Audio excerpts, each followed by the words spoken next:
Shalom Jemaat RJCC Malang. Kami sangat mengapresiasi dan berterima kasih kepada warga Kerajaan Allah di RJCC yang sangat antusias untuk hadir ibadah bersama dengan kami.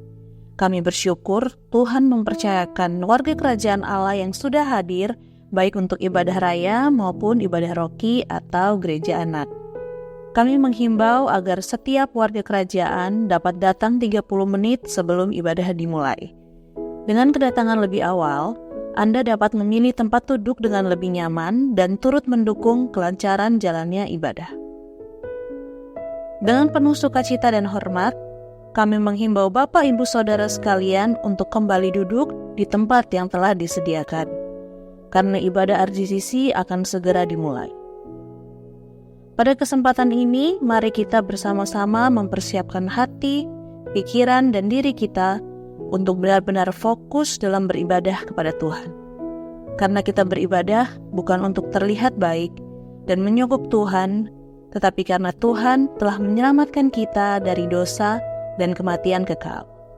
Marilah kita mengambil waktu sejenak untuk merenungkan betapa besar kebaikan dan kemurahan-Nya yang telah Dia limpahkan atas setiap kita sepanjang hidup kita.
Aku percaya kepada Allah Bapa yang Maha Kuasa, Khalik langit dan bumi, dan kepada Yesus Kristus, Anaknya yang tunggal, Tuhan kita, yang dikandung dari Roh Kudus, lahir dari anak darah Maria, yang menderita sengsara di bawah pemerintahan Pontius Pilatus, disalibkan, mati dan dikuburkan, turun ke dalam kerajaan maut. pada hari yang ketiga bangkit pula dari antara orang mati, naik ke surga, duduk di sebelah kanan Allah Bapa yang Maha Kuasa. Dan dari sana ia akan datang untuk menghakimi orang yang hidup dan yang mati. Aku percaya kepada Roh Kudus, gereja yang kudus dan am, persekutuan orang kudus, pengampunan dosa, kebangkitan tubuh, dan hidup yang kekal. Amin. Toleh kanan kirinya kasih senyuman. Di tahun 2025 ini, penghujung awal ya, bukan penghujung ya. Tahun yang baru ini, kasih setia Tuhan tidak pernah berkesudahan. Dulu, sekarang, dan sampai selama-lamanya kita mau mensyukuri itu. Bahwa Ebenezer sampai saat ini, kalau kita semua dari tempat ini bukan kuat gagah kita semua.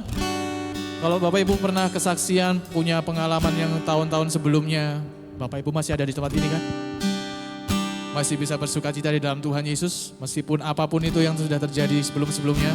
Kita tetap percaya tahun 2025 ini, Tuhan tetap setia. Amin. Apapun itu yang terjadi, amin.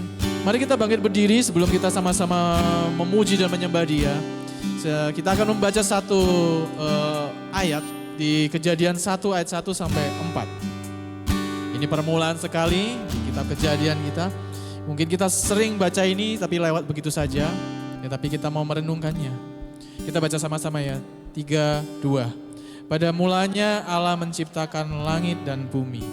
Bumi belum berbentuk dan kosong. Gelap gulita menutupi samudra raya. Dan roh Allah melayang-layang di atas permukaan air. Berfirmanlah Allah, jadilah terang. Lalu terang itu jadi. Allah melihat bahwa terang itu baik, lalu dipisahkannyalah terang itu dari gelap. Ketika kita membaca ayat ini, waktu mungkin dulu sekolah minggu, kita cuma lewat begitu aja. Oh ya Tuhan, Allah hebat ya menciptakan langit dan bumi. Tapi saat ini kita mau merenungkan lebih dalam lagi.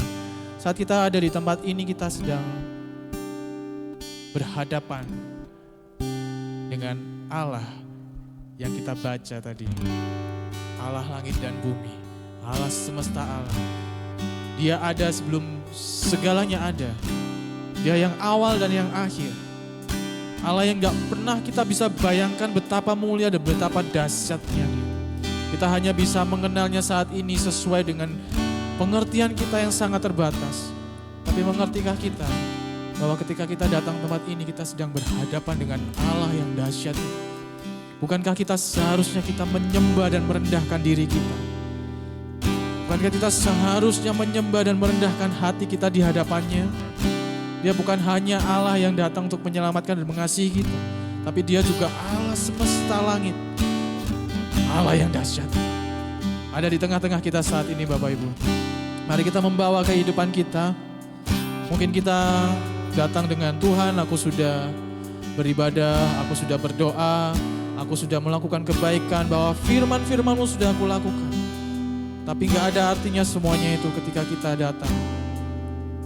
Dan Injil membukakan pada kita semua bahwa perbuatan baik kita, apa yang sudah kita lakukan, itu seperti kain kotor di hadapan Allah semesta alam itu. Kita mau merendahkan dan kita mau menyembah Dia. Terima kasih Tuhan Yesus. Terima kasih ya Bapa. Sebab kami tahu saat ini kami berhadapan dengan Allah yang dahsyat. Kaulah Allah pencipta kami itu. Kaulah Allah yang menetapkan langkah-langkah setiap orang. Kaulah yang memegang alam semesta ini itu. Firman-Mu lah Tuhan yang menguasai semuanya ya Bapa. Semuanya terjadi dan semuanya tidak akan terjadi kalau Engkau tidak mengucapkan. Terima kasih Tuhan Yesus. Karena Engkau, kami ada di tempat ini. Kami dilayakkan untuk kami berhadapan dengan Allah Bapa.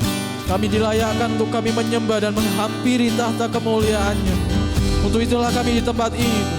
Untuk itulah kami di sini Tuhan. Untuk menjadi penyembah-penyembah-Mu Tuhan. Untuk melayani-Mu Raja kami.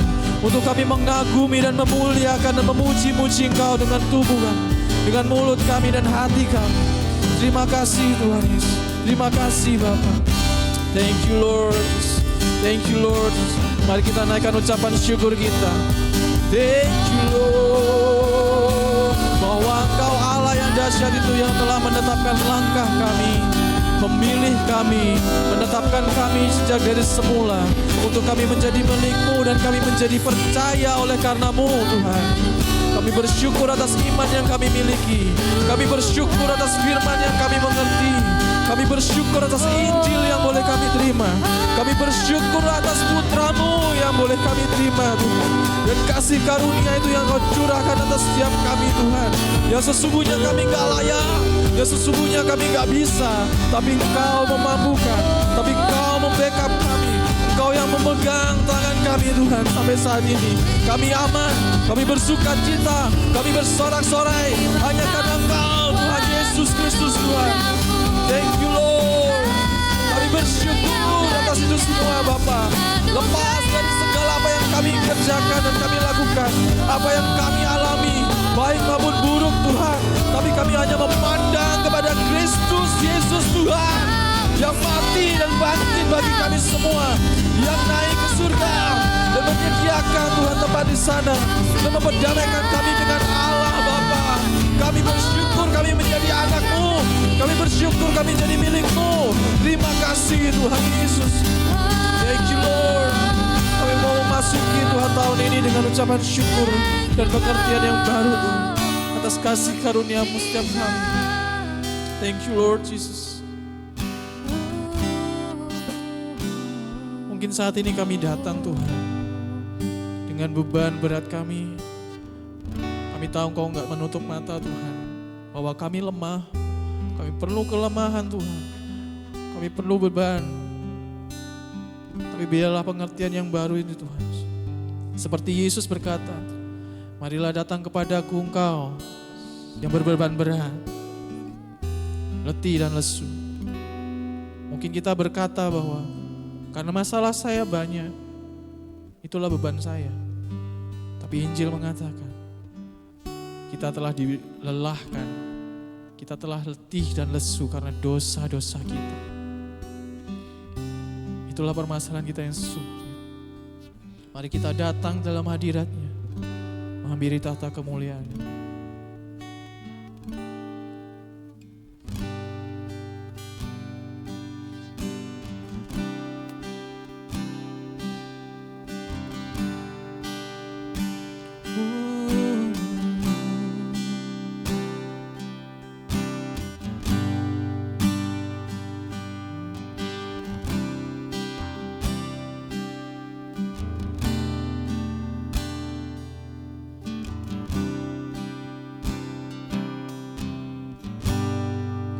Are you hurting and broken within, overwhelmed by the weight of your sin?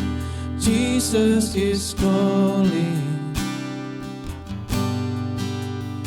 Have you come to the end of yourself? Do you thirst for the drink from the well? Jesus is calling.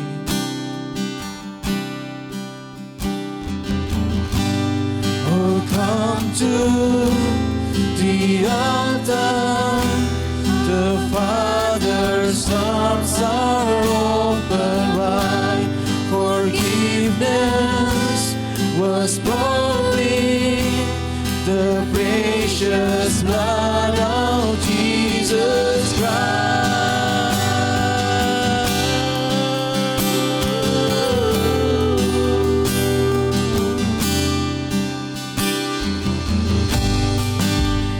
Leave behind your regrets and mistakes. Come today, there's no reason to wait. Jesus is calling. Bring your sorrow and trade them for joy. For the essence of new life is born. Jesus is calling.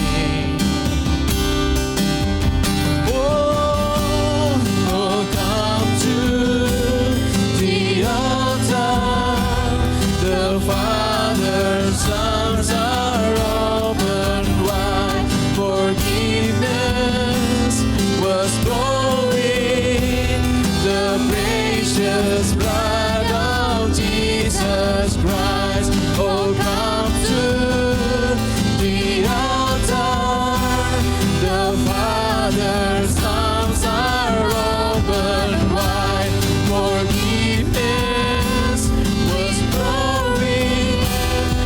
the precious blood of Jesus Christ.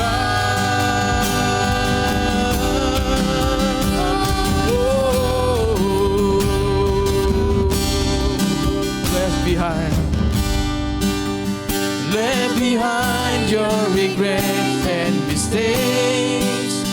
Come today, there is no reason to wait. Jesus is calling. Yes, Jesus is calling you all. Bring your sorrow and trade them to joy. For the answers a new life is born.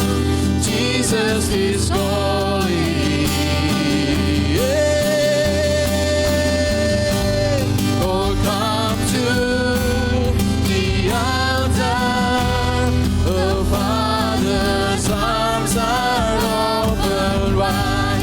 Forgiveness was pouring. The precious blood of Jesus Christ. Oh, come to the altar. The Father's arms are open wide. Forgiveness was pouring. The precious blood of Jesus Christ.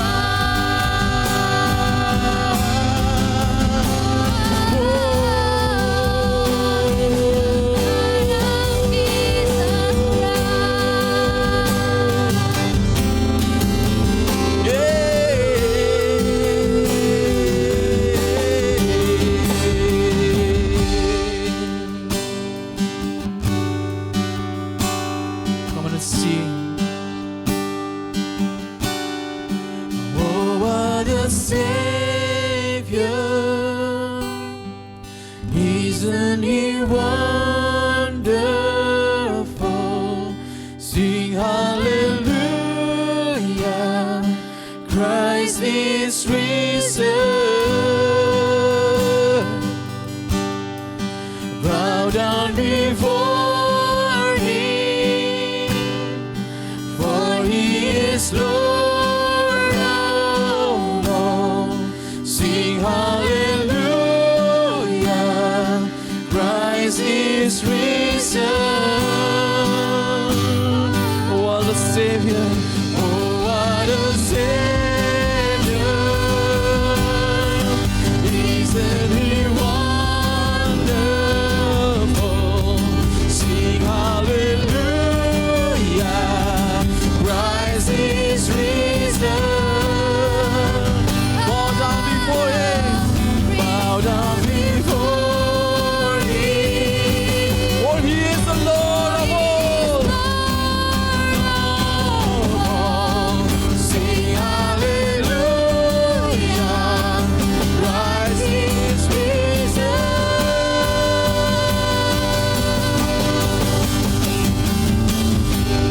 Oh, come to the altar. The Father's arms are open wide. Forgiveness was pouring. Amen.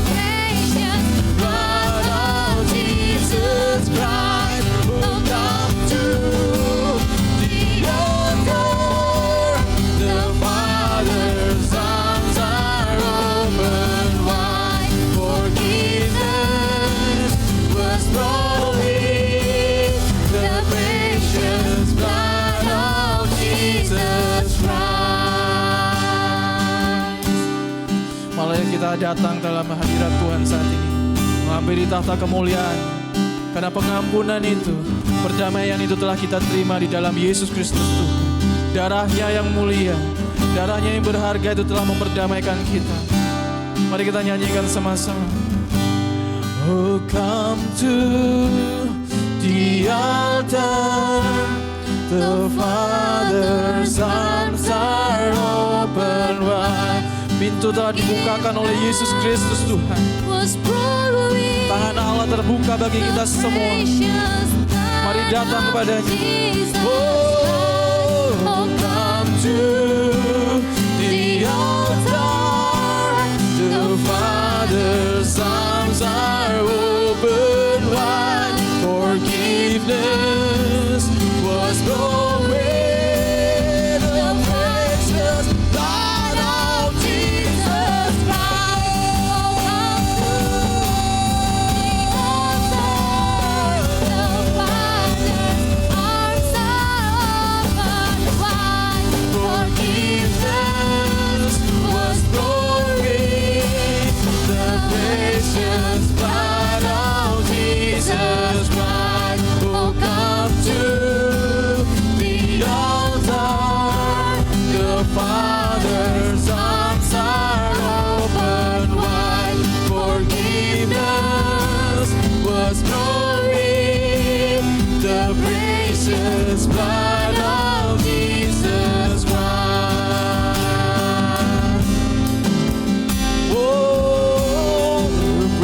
precious blood of Jesus Christ.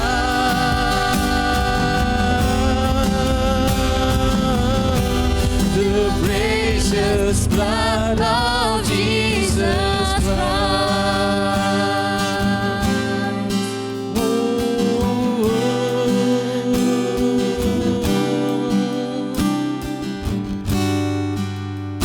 thank you, Lord Jesus. Thank you, Lord Jesus. Thank you, Lord Jesus.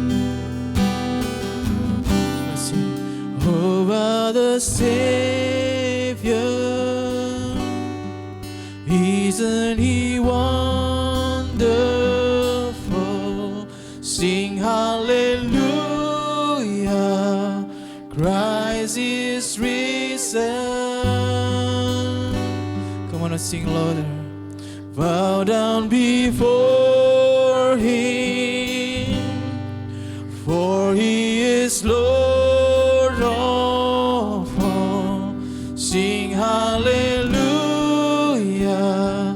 Christ is risen. Come on, let's shout to the Lord. Dengan sorak-sorai buat juru selamat kita. Dia yang dahsyat, Dia yang termulia. Terima kasih Tuhan buat kasih karunia-Mu.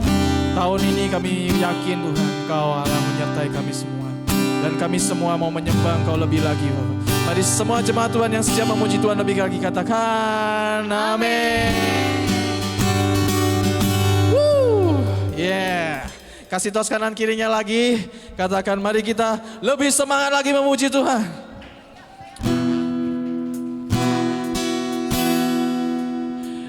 Kalau mulai punya kesaksian tahun-tahun kemarin bagaimana? Apakah semuanya mulus-mulus aja? Mungkin apa yang kita alami bukan yang terbaik bagi kita, tapi kita percaya di dalam Yesus semuanya yang terbaik. Amin. Hidupku ada di tangan-Mu, Kau beri rancangan yang terindah. Tak hanya yang baik saja yang ku terima. Walau tubuhku diremukkan, walau jiwaku tergoyahkan, pujianku takkan terhentikan. Roh-Mu yang memberi penghiburan. Amin. Akan ku pikul salibku, cukuplah kasih setiamu. Ku berharap Kau buatku teguhkan imanku. Siapa puji Tuhan lebih lagi? Ku mau tetap bersyukur, senantiasa bersyukur. Segala yang ku alami, biar kehendak-Mu terjadi. Ku mau tetap bersyukur, senantiasa bersyukur. Hatiku kan bersuka, sebab hari ini hari yang terbaik. Siap lagi? Come on. Hidupku ada di tangan-Mu, Kau beri rancangan yang terindah. Tak hanya yang baik saja yang ku terima. Walau tubuhku diremukkan, walau jiwaku tergoyahkan, pujianku takkan terhentikan. Roh-Mu yang memberi penghiburan. Nyatakan akan ku pikul salibku, cukuplah kasih setiamu. Ku bertahan, Kau buatku teguh dari imanku. Ku mau tetap bersyukur, senantiasa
Hanya bagi Dia segala kemuliaan. Amin. Amin. Amin.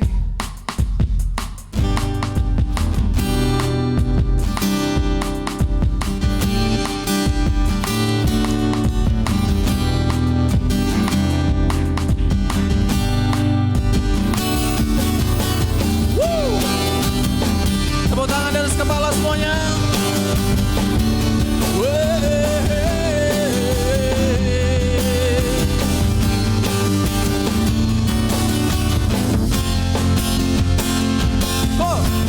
Bersorak-sorai hai umat Tuhan, kudus dan mulialah namanya. Besarlah kasih-Nya, besarlah kasih-Nya, ajaib perbuatan-Nya, berkuasa selama-lamanya. Lebih lagi, bersorak-sorai, bersorak-sorai hai umat Tuhan, kudus dan mulialah namanya. Mari nyatakan, besarlah kasih-Nya, ajaib perbuatan-Nya, berkuasa selama-lamanya. Bagi Dia yang memerintah, yang layak terima segala pujian. Bagi Dia yang bertata, surga bumi sujud menyembah, sujud menyembah di hadapan-Nya. Tepuk tangannya lebih lagi, come on. Come on, bersorak-sorai. Bersorak-sorai hai umat Tuhan, kudus dan mulialah namanya. Besarlah kasih-Nya, ajaib perbuatan-Nya, berkuasa selama-lamanya. Bagi Dia yang memerintah, yang layak terima segala pujian. Bagi Dia yang bertata, surga bumi sujud menyembah di hadapan-Nya.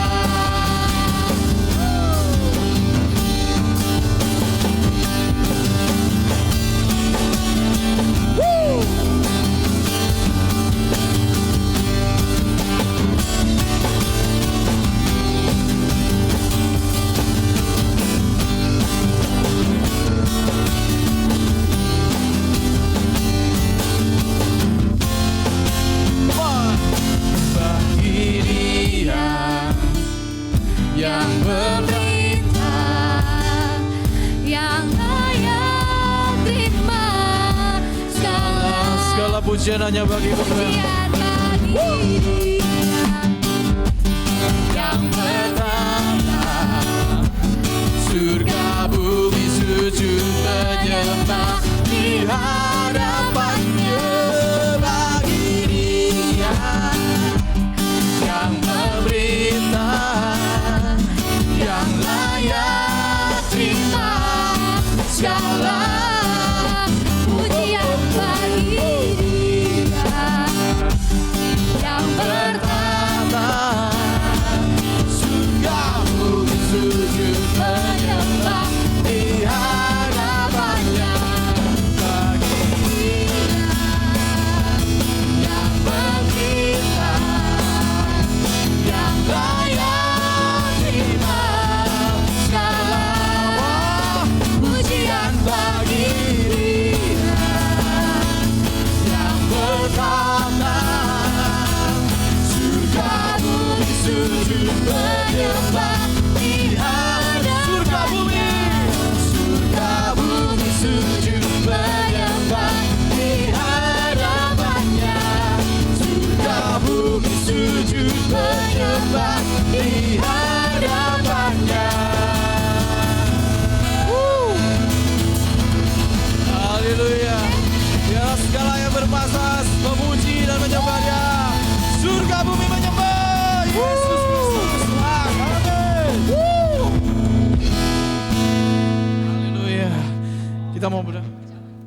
Kita mau perjamuan kudus ya. Setelah ini kita more lagi. Bapak Ibu bisa mempersiapkan perjamuan kudus. Mungkin yang belum mendapatkan boleh lambaikan tangan, bisa dibantu oleh teman-teman UFO.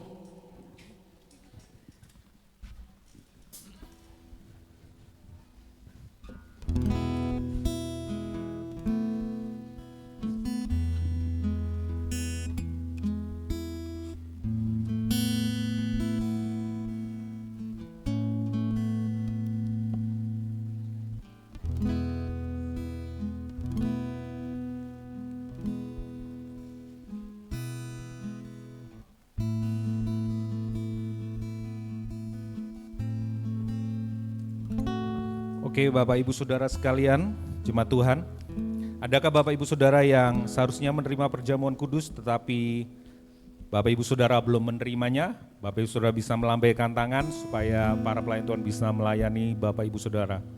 Sudah semua? Sudah. Oke, baik. Saya akan membacakan firman Tuhan yang diambil dari Yohanes 6. Ayat 53 dan seterusnya. Maka kata Yesus kepada mereka, aku berkata kepadamu sesungguhnya, jikalau kamu tidak makan daging anak manusia dan minum darahnya, kamu tidak mempunyai hidup di dalam dirimu. Barang siapa makan dagingku dan minum darahku, ia mempunyai hidup yang kekal, dan aku akan membangkitkan dia pada akhir zaman. Sebab dagingku adalah benar-benar makanan, dan darahku adalah benar-benar minuman. Barang siapa makan dagingku dan minum darahku, ia tinggal di dalam aku dan aku di dalam dia. Sama seperti Bapa yang hidup mengutus aku dan aku hidup oleh Bapa, demikian juga barang siapa yang memakan aku akan hidup oleh aku. Mari siapkan hati jemaat Tuhan. Kami datang merendahkan hati kepadamu Tuhan. Kalau bukan Engkau yang datang mencari kami dan memberi anugerah kepada kami, sampai kapanpun kami tidak akan pernah mengenal Engkau.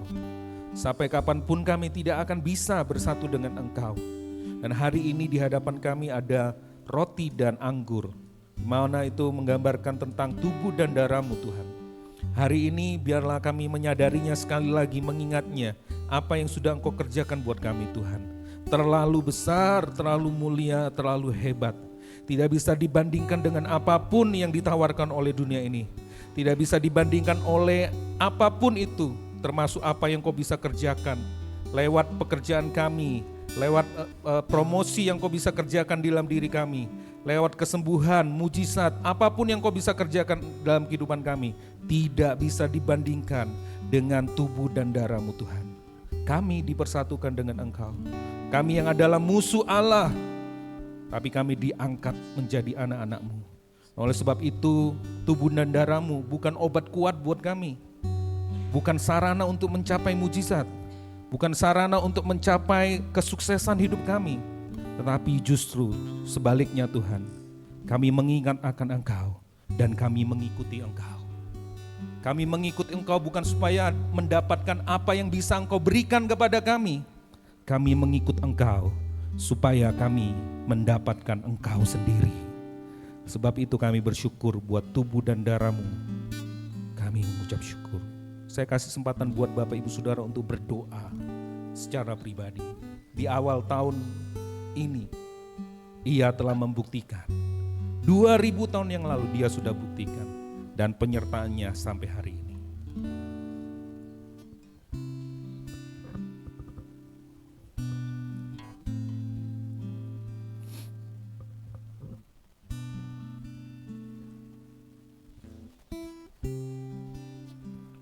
Mari kita angkat roti di tangan kanan kita. Bukankah roti yang kita angkat tinggi ini adalah persekutuan kita dengan tubuh Tuhan Yesus Kristus yang percaya makan dengan iman, dengan ucapan syukur.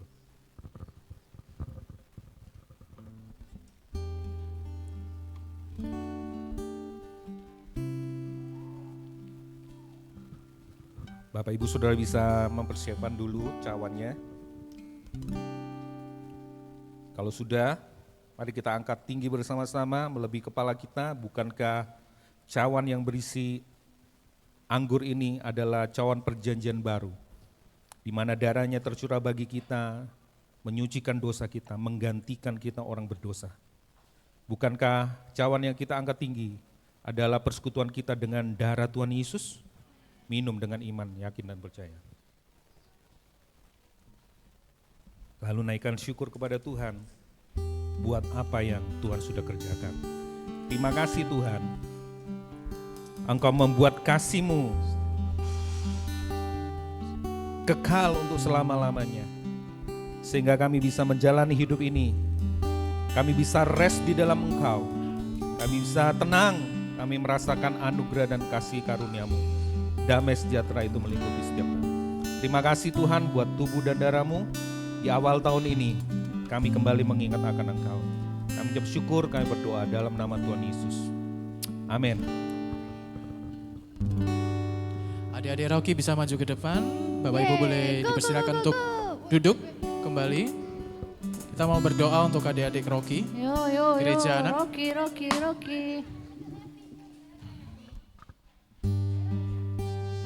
Silakan, ayo maju. Sini, maju depan. Suruh Rocky-nya sudah. Ya, oke. Yang kecil ya kelihatan ya.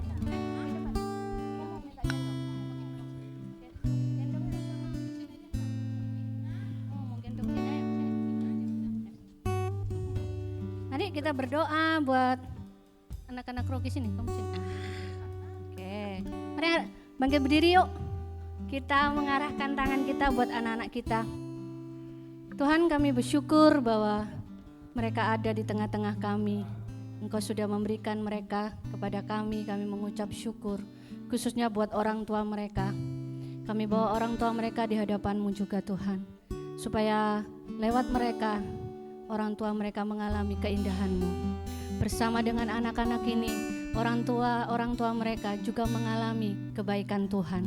Mereka bukan jadi berhala buat orang tua mereka, tapi mereka menjadi kesukaan buat orang tua mereka. Kami bersyukur bahwa mereka dididik mulai dari kecil, bagaimana mereka mengenal Engkau secara pribadi, mengalami perjumpaan yang indah dengan Kristus sendiri, lewat pertemanan mereka di Rocky, lewat apa yang mereka dengar, firman yang disampaikan oleh guru-guru Rocky. Tuhan, kami minta anugerah Tuhan, turun kasih karunia-Mu atas anak-anak ini di dalam nama Yesus. Diberkati anak-anak ini, masa depan mereka, masa depan yang gilang gemilang di dalam Engkau. Karena kami tahu bahwa mereka ada bukan karena kebetulan. Mereka ada dengan satu tujuan yang besar, yaitu untuk memuliakan Kristus sendiri. Mereka, kami percaya lewat mereka Tuhan, banyak teman-teman mereka yang akan mengalami Engkau secara pribadi.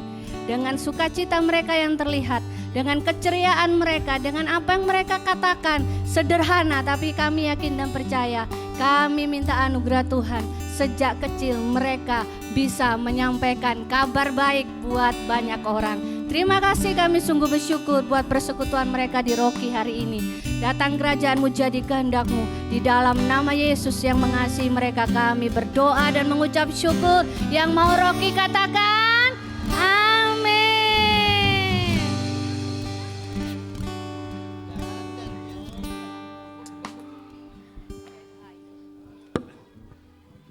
Shalom warga kerajaan, sudah saatnya kita memberikan persembahan. Persembahan dapat diberikan melalui transfer ke nomor rekening gereja maupun melalui scan QR di aplikasi yang telah tersedia. Bagi Bapak Ibu yang ingin memberikan secara cash, dapat mengambil amplop persembahan yang tersedia di meja asar. Ingat Bapak Ibu Saudara, kita memberi bukan karena kita ingin diberkati, namun karena kita sudah diberkati. Sebelum kita memberikan persembahan, mari kita berdoa. Kami boleh bersyukur Tuhan karena kasih karunia dan damai sejahtera-Mu kami ada di sini. Terima kasih Bapa karena kami hari ini bisa diberikan kembali untuk memberikan persembahan. Kami tahu persembahan yang kami berikan ini bukanlah bentuk dari validasi diri, namun sebagai bentuk kami ucapan syukur kepada Engkau yang telah mengaruniakan anak-Mu yang tunggal bagi kami.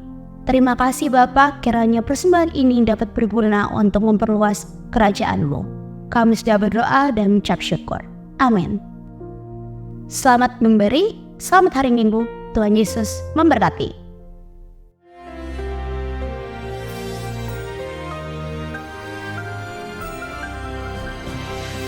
Shalom semua warga kerajaan. The year of preparation dan bulan Januari ini restoring relationship. Kualitas daripada kehidupan adalah relationship. Dengan orang-orang terdekat kita, dengan teman-teman kita. Kita lihat ayat pokoknya bagaimana dalam Markus pasal 11. Ketika kamu akan berdoa atau memberikan persembahan, kau harus ngampuni atau minta maaf kepada orang yang ada jengkel kepada kita ya, ada grudge kepada kita. Tetapi dalam Matius pasal 5 lebih jelas lagi. Kamu sudah pernah mendengar, yaitu pernah mendengar itu perjanjian lama ya. Jangan membunuh, yang membunuh akan dihukum. Tetapi Tuhan memberitahu lebih jelas lagi, ada yang lebih berbahaya daripada pisau. Itu adalah lidah manusia. Bahkan ada lidah manusia yang seperti keris. Terjemahan lama, keris. Keris itu perkataan lancang seperti keris. Tusukan keris itu ada racunnya. Anda pernah dengar tentang racun cyanida ataupun warangan, arsenikum? Jadi saudaraku, kita lihat apa yang kita katakan bisa melukai orang lain. Ya, dikatakan di sini kalau kamu katakan kamu idiot, kamu kafir, kamu bodoh. Baru-baru kita dengar ya, ada orang yang mengatai orang lain. Dan dia seorang tokoh agama. Kamu yaitu G titik-titik begitu.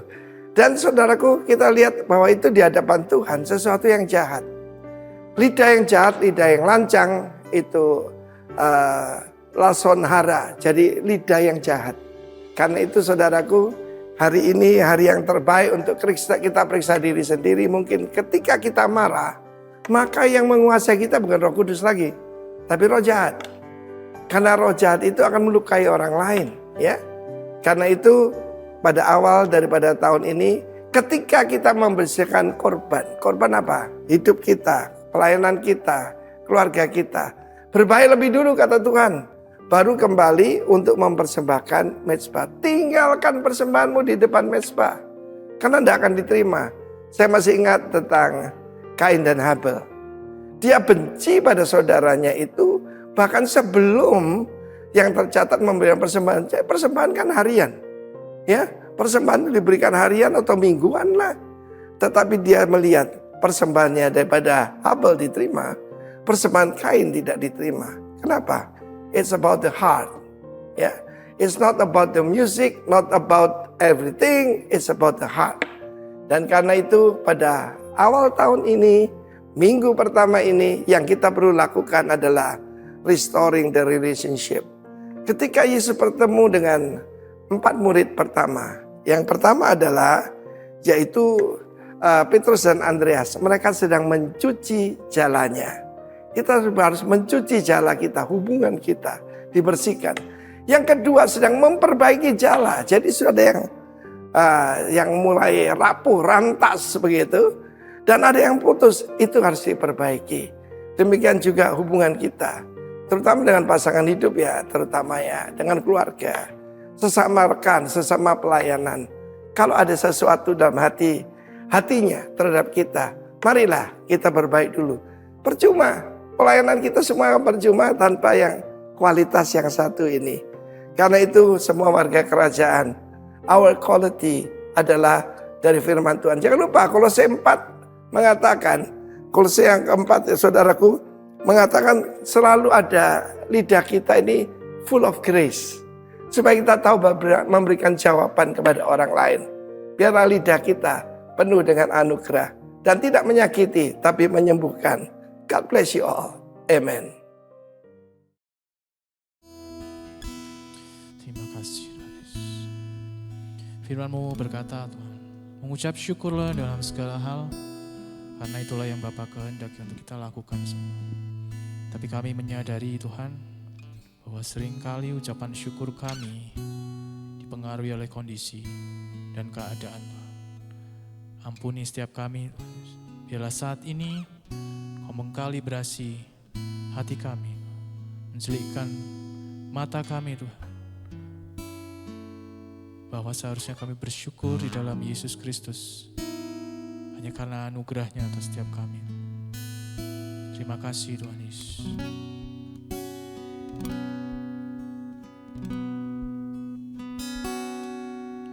Tuhan, Kau sungguh besar, karyamu sungguh ajaib, tiada hentinya ku mengagumi, sungguh Kau ajaib. Sekali lagi katakan, Tuhan, Kau sungguh besar, karyamu sungguh ajaib, tiada hentinya ku mengagumi, sungguh Kau ajaib. Ku mau selalu bersyukur kepadamu Tuhan, anugerah-Mu mempesonaku,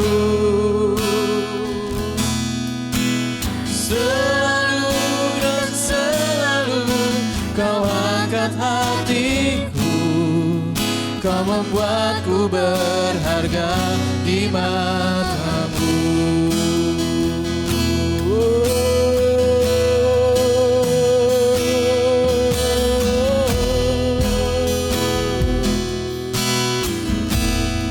Katakan, Tuhan, Kau sungguh besar. Tuhan, Kau sungguh besar, karya-Mu sungguh ajaib.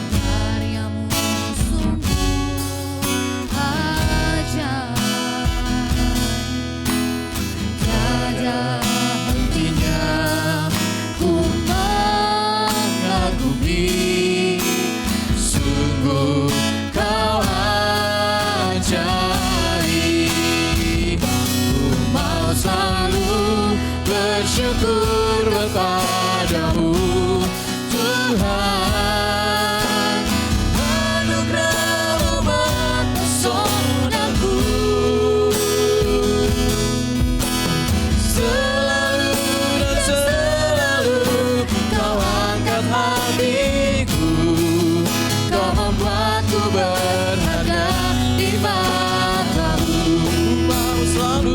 Ku mau selalu bersyukur kepadamu Tuhan, anugerah-Mu mempesonaku,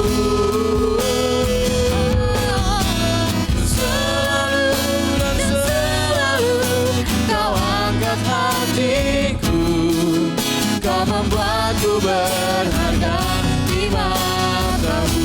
Ku mau selalu bersyukur kepadamu Tuhan, anugerah-Mu mempesonaku, selalu dan selalu Kau angkat hatiku, Kau membuatku berharga di mata-Mu. Kau membuatku berharga di mata-Mu Tuhan. Anugerah-Mu Tuhan bumi,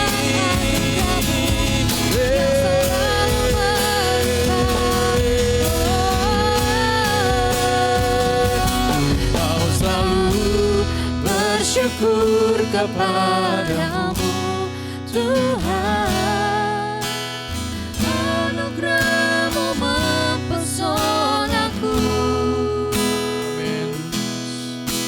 selalu dan selalu Kau angkat hatiku, Kau membuatku berharga. Mari semua kita bangkit berdiri kami. Ku mau bersyukur padamu, ku mau selalu bersyukur kepadamu Tuhan,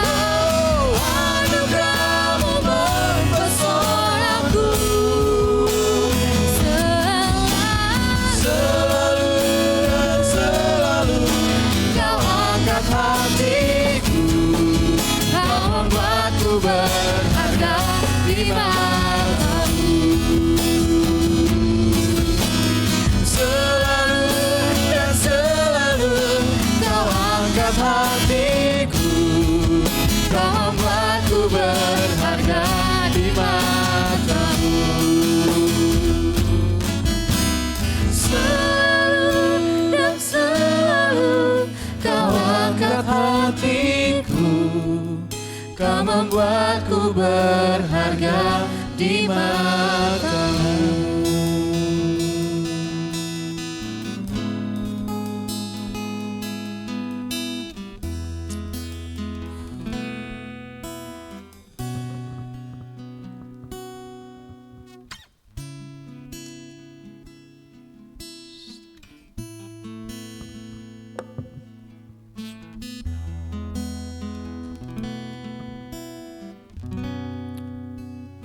Terima kasih Tuhan, kami ucap syukur.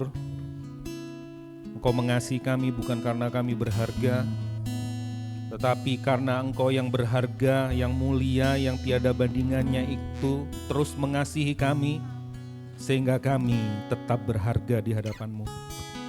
Tidak ada satupun dalam diri kami Tuhan yang patut dan layak diselamatkan, tetapi oleh karena anugerah-Mu, Engkau tetap mengasihi kami, mengangkat kami, menyelamatkan kami, dan menyempurnakan kami pada akhirnya.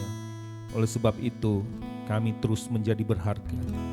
Kami tidak bisa membayangkan jika Engkau berhenti mengasihi kami, maka kami hanya debu tanah yang tiada artinya, yang harus dibinasakan karena pemberontakan kami kepada Tuhan Allah pencipta langit dan bumi, yang telah menyediakan segalanya bagi kami. Tetapi kami memberontak terhadap-Mu.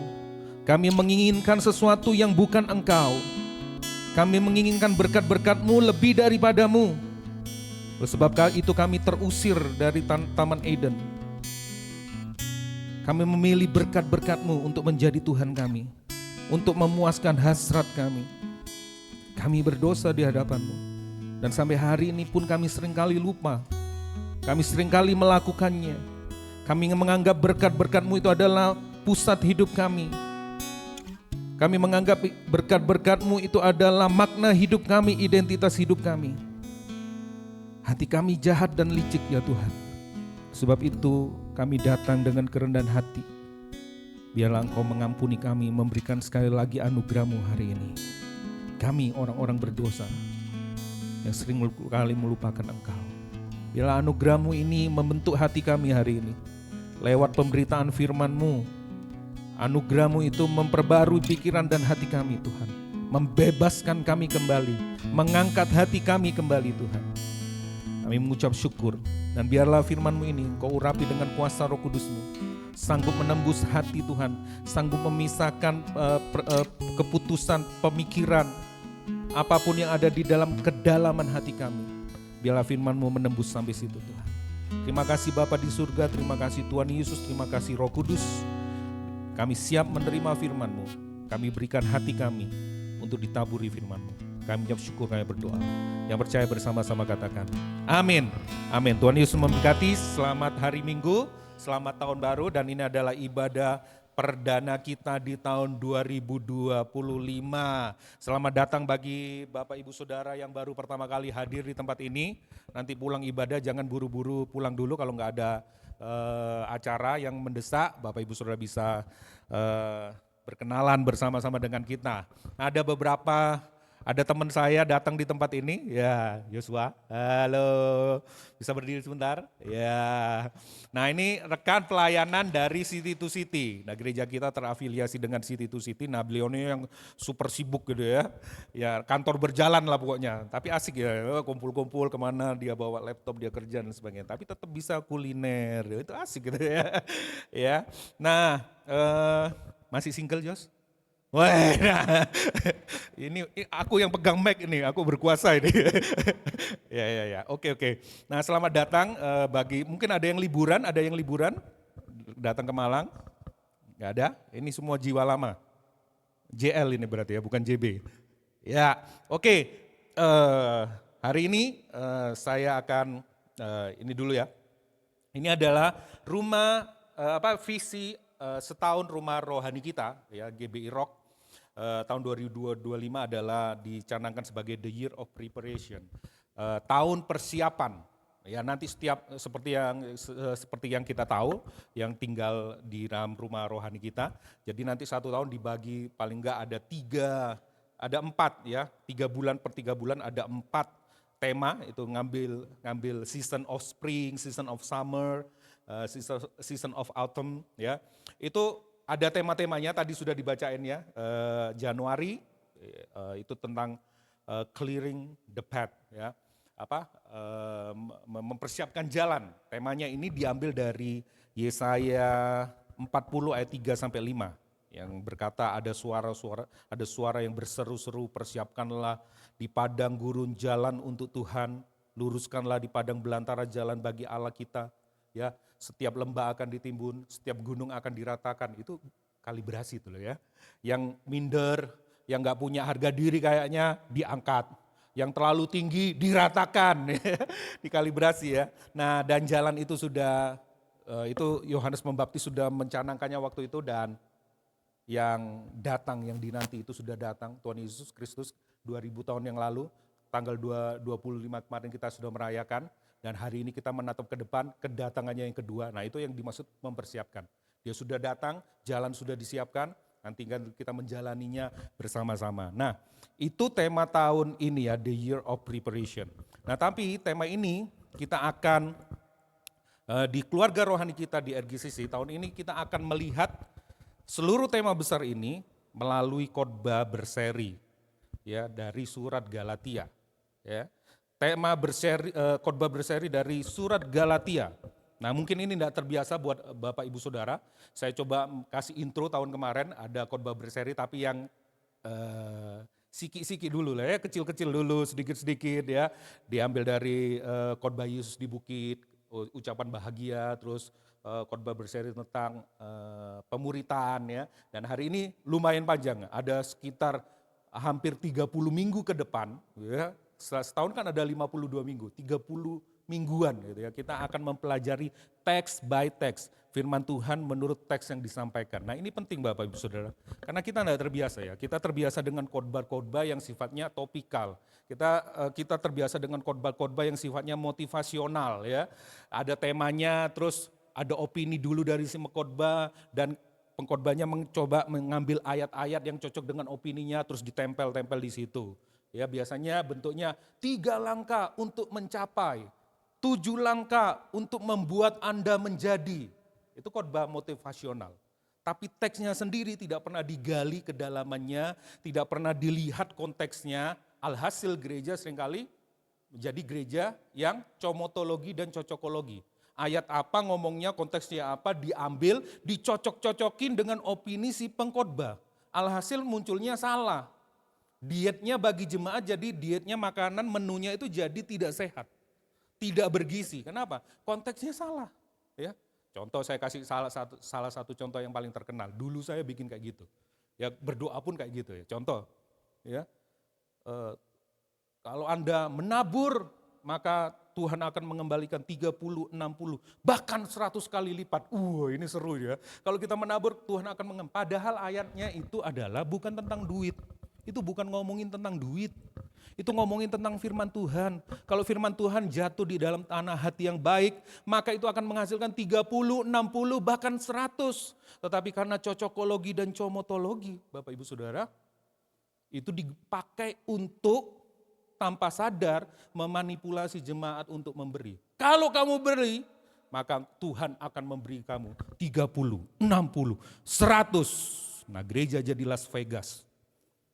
Ya, ini bisa dilipat gandakan ini. Dan itu salah. Cocokologi. Dan hari ini kita akan belajar dari dari surat Galatia. Dari teks yang ada. Konteksnya apa, kita tarik dari kebenaran pada masa itu dibawa kepada kebenaran yang sekarang. Ya, temanya adalah standing firm in the true gospel. Berdiri teguh di dalam Injil yang sejati. Kenapa kok Injil yang sejati? Karena banyak yang KW, karena banyak yang palsu, ya, banyak yang setengah asli, setengahnya enggak asli. Itu tetap aja enggak asli ya. Nah, kita mau belajar tentang Injil yang asli dari surat Galatia. Nah, persiapkan diri kita. Are you ready? Yalah, lemes. Ya. Ya, nah. Oke. Hari ini kita akan, saya ingin menyampaikan satu hal sebelum kita baca ayatnya. Nah, kerinduan setiap kita umat Tuhan, warga kerajaan Allah di tahun 2025. Apapun tahunnya, ini pasti menjadi kerinduan kita. Sebagai warga kerajaan Allah yang normal dan sehat. Ya berarti ada yang tidak normal dan sehat. Ya, tentu kita rindu semakin hari, semakin tahun, semakin hari, bulan, tahun, dan selanjutnya. Itu kita semakin mengerti kehendak Tuhan. Betul ya Bapak Saudara? Ya, ada sini yang tidak mau mengerti kehendak Tuhan? Tidak ada. Semua orang yang sehat dan normal sebagai warga kerajaan Allah, sebagai orang Kristen, sebagai umat yang telah ditebus oleh Tuhan, pasti ingin mengenal kehendak Raja atau Tuhan kita yang telah menebus kita. Betul ya? Nah, itu harus. Ya. Nah, tapi permasalahannya adalah apakah kita tahu dan memahami kehendak Allah itu apa? Kita menerjemahkan kehendak Allah bermacam-macam. Patokannya itu bisa lain-lain. Patokannya bukan firman Tuhan, tapi patokannya itu pengalaman orang lain, pengalaman hamba Tuhan lain, pengalaman cerita-cerita dari orang-orang yang sukses. Nah, itu yang dijadikan patokan, menjadi kehendak Tuhan. Wah, kayaknya kehendak Tuhan ini aku menjadi kaya nih kayaknya. Wah, pengejaran kita kekayaan. Kayaknya kehendak Tuhan bagi RGCC ini menjadi gereja yang mega church, ya, bukan mini church. Wah, ini dia kayaknya kehendak Tuhan. Ayo kita saudara-saudara RGCC di tempat ini jadikan gereja ini mega church. Bila perlu ultra mega. Waduh ya. Cenderung kita dipengaruhi dari luar hal-hal yang seperti itu dan kita patok itu menjadi kehendak Allah. Kalau semuanya lancar, ini dia kehendak Allah. Kalau sesuatu yang tidak lancar, ini bukan kehendak Allah. Kita ngitungnya cuma kayak gitu aja. Alih-alih memahami, kita malah jatuh kepada jebakan tentang kehendak Allah. Jebakan yang pertama itu adalah melihat kehendak Allah sebagai sesuatu yang sudah ditetapkan. Kita belajar kan ya, Allah itu berdaulat, Allah itu mengatur segala sesuatu, Allah itu teratur, Allah berdaulat, Allah berkuasa. Nah, jebakan yang pertama ini biasanya kita merasa Tuhan sudah menetapkan segala sesuatu. Tuhan sudah berdaulat. Ada sesuatu yang tidak bisa kita ubah, ada sesuatu yang tidak bisa kendalikan. Ya wes lah, kita menjadi orang-orang yang sangat pasif. Lah semua sudah ditentukan sama Tuhan. Ya kehendak Tuhan itulah. Pokoknya aku ngikut aja, aku mengalir aja. Tahu saudara yang mengalir itu apa? Ya udah usah dijawab ya. Awalnya mau jawab sudah tuh. Tahu saudara yang mengalir, yang ngikutin arus apa? Udah usah dijawab lah pokoknya ya. Awalnya mau jawab. Diki juga mau jawab ya. Ya nah itu jebakan yang kedua, orang jadi pasif yang pertama. Jebakan yang kedua, kita melihat kehendak Allah sebagai sesuatu yang harus kita kejar. Nah, memang harus kita kejar. Tetapi yang di sini adalah jebakannya adalah kita mengejar kehendak Allah untuk keuntungan kita sendiri. Ya, alih-alih menghidupi kehendak Allah, kita malah menghidupi kehendak diri sendiri dengan memanfaatkan kehendak Allah. Aku mencari kehendakmu.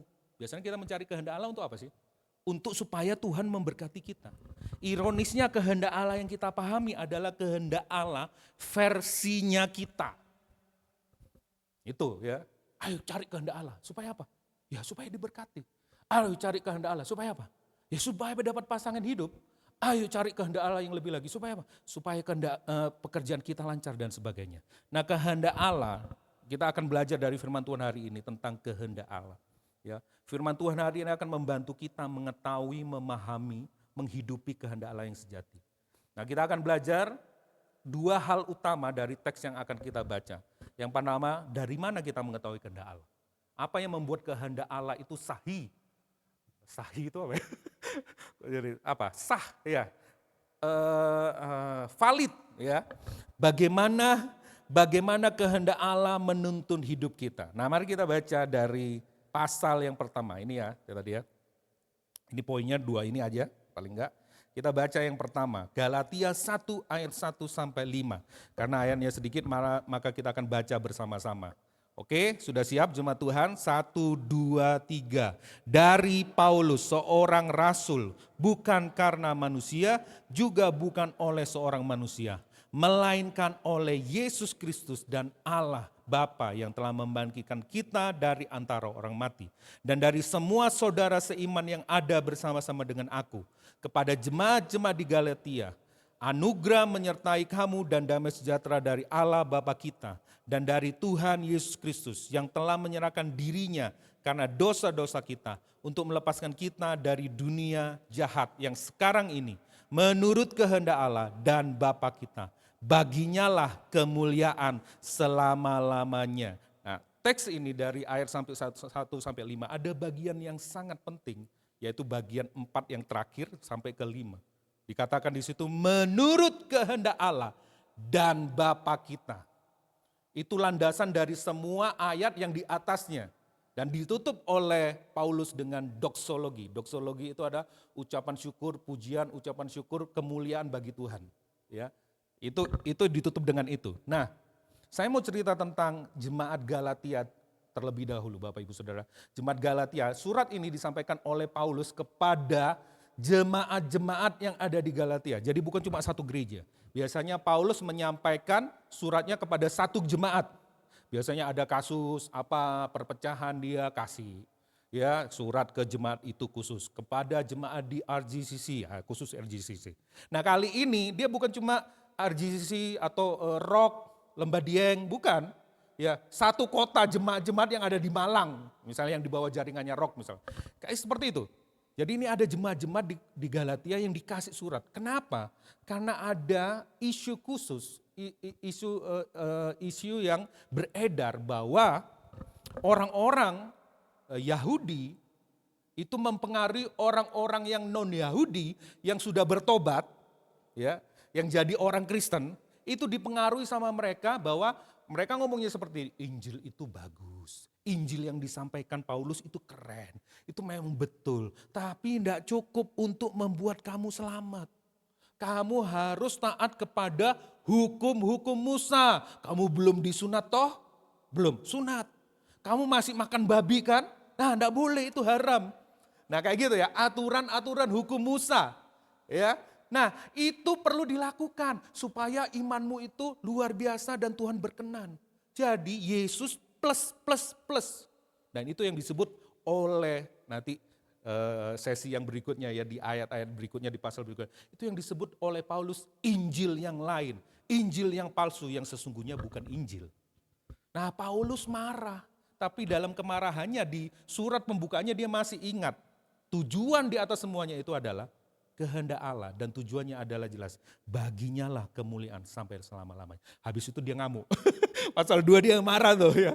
Betapa bodohnya kamu jemaat Galatia dan sebagainya. Nah itu nanti ada bagiannya. Nah kita belajar dari pembukaan surat Paulus ayat 1-5 ini. Ya, itu latar belakangnya ya. Jadi Paulus ingin menyelamatkan jemaat di Galatia, jemaat-jemaat di Galatia, mereka supaya mereka tetap berpegang kepada Injil yang sejati, supaya mereka tetap berdiri teguh di dalam Injil yang sejati, bukan Injil KW, Injil palsu. Nah, Bapak Ibu Saudara, di dunia ini, ya di pergerejaan, ya mimbar yang dipakai ini belum tentu menyampaikan Injil yang asli. Dan ada banyak Injil-Injil yang bukan Injil, yang sesungguhnya bukan Injil. Jadi ini bukan dihadapi oleh jemaat pada zaman dulu. Itu sekarang diajarkan di mimbar-mimbar gereja pada masa sekarang ini. Oleh sebab itu, sebagai hamba Tuhan, saya juga mengingatkan kepada Bapak Ibu Saudara, jemaat Tuhan, bahwa berhati-hatilah terhadap Injil yang palsu. Ya, jangan lihat merek gerejanya, jangan lihat karisma hamba Tuhannya. Tapi lihatlah pesan yang disampaikan. Pesan yang disampaikan itu benar Injil sejati atau bukan? Karena pesan Injil sejati itulah yang membenarkan si penyampai beritanya. Bukan penyampai beritanya yang memvalidkan, mengesahkan isi beritanya, kebalik. Nah sekarang kan kayak gitu. Hamba Tuhannya itu karena sudah terkenal, karena sudah berkarisma, seolah-olah apa yang diomongin itu benar. Padahal salah. Ya. Bukan hamba Tuhannya yang membuat sah beritanya yang disampaikan. Tapi justru sebaliknya, berita yang benar itu yang mengesahkan hamba Tuhannya. Nah saya tidak mau terhitung menjadi hamba Tuhan yang menyampaikan Injil yang palsu. Saya ingin menyampaikan Injil yang sejati seperti yang disampaikan oleh Paulus. Nah kalau saudara lihat di sini dikatakan ya Paulus menutup salam pembuka suratnya dengan sebuah doksologi. Dikatakan di sini, ya, baginya lah kemuliaan sampai selama. Saya mulai dari bagian terakhirnya. Biasanya dari atas, kesimpulan di bawah. Saya mulai dari kesimpulan. Itu benar enggak Pak? Yang mahasiswa. Ya, kan enggak benar ya? Sorry, saking semangatnya. Enggak, ini supaya saudara, ya kan biasanya dari, kalau film kan ada kilas balik, flashback. Ya tiba-tiba dia pegang tembak gitu, wah kenapa ini yang terjadi ya? 4 hari yang lalu, saya mundur ke belakang. Nah, saya pakai gaya flashback aja. Ya, nah kita mulai dari bagian yang ini ya. Tujuan hidup kita, tujuan pamungkas. Oh terima kasih nak, Anda akan mengalami terobosan. Luar biasa. Thank you Bung Diki. Tujuan pamungkas, nah saya pakai kata pamungkas karena memang jarang dipakai, kasihan kan, sudah nyiptain kata-kata ini tapi tidak pernah dipakai ya. Saya mau pakainya kata ultimate, wah ya, ultimate, pamungkas saja jarang dipakai. Tujuan pamungkas, tujuan paling puncak kehidupan manusia itu adalah kemuliaan Allah. Dan kemuliaannya bukan kemuliaan yang biasa setahun 2 tahun, tapi selama-lamanya dan kekal. Dan tujuan kehidupan kita sedang mengarah ke sana. Dan ini adalah menjadi pusat kehidupan kita, pusat identitas kita. Dan kehendak Allah selalu membawa kepada kemuliaan Allah. Injil itu sama. Paulus nanti memberitakan Injil tuh di pembukaan suratnya. Dia memberitakan Injil, nanti kita bahas. Nah Injil selalu tujuannya selalu kemuliaan Allah. Apapun itu yang disebut Injil, jika tujuannya bukan kemuliaan Allah, sesungguhnya itu bukan Injil. Selalu diarahkan kepada kemuliaan Allah. Bukan nama gerejanya, bukan nama pendetanya, bukan kelompok tertentu, tetapi kepada kemuliaan Allah. Rock ini cuma wadah, upaya kita bisa berkumpul, diperlengkapi dan sebagainya, menyampaikan kabar baik, dimuridkan. Rock cuma wadah, tapi bukan tujuan dari kita bergereja. Tujuan kita berjemaat, kemuliaan Allah. Puji Tuhan buat keluarga rohani di tempat ini. Rock, RGCC. Tapi ini bukan tujuannya, diarahkan ke sana. Ya, tujuannya itu dipertegas juga oleh ini. Ya, apa tujuan utama manusia? Ini saya ambil dari Westminster Catechism ya. Katekismus Westminster. Katekismus itu kita jarang ya mendengar istilah-istilah katekismus. Pernah dengar katekisasi? Nah ini akar katanya sama. Ini adalah sebuah pemuritan secara lisan ya, kepada jemaat, kepada gereja secara lisan melalui gaya lisan, melalui dengan kalimat-kalimat bertanya. Ya, apakah tujuan utama manusia? Apakah tujuan ultimat manusia? Dijawab nanti. Ya, nah ini gaya pemuritan. Dia di Westminster Katekismus ini dikatakan apakah tujuan utama manusia? Tujuan utama manusia adalah untuk memuliakan Allah dan menikmatinya selama-lamanya. Nah ini pelajaran Exol ya, ada di pelajaran Exol, kelas pemuritan kita. Nah kita tidak mungkin memuliakan Allah tanpa mengerti apa itu kemuliaan Allah.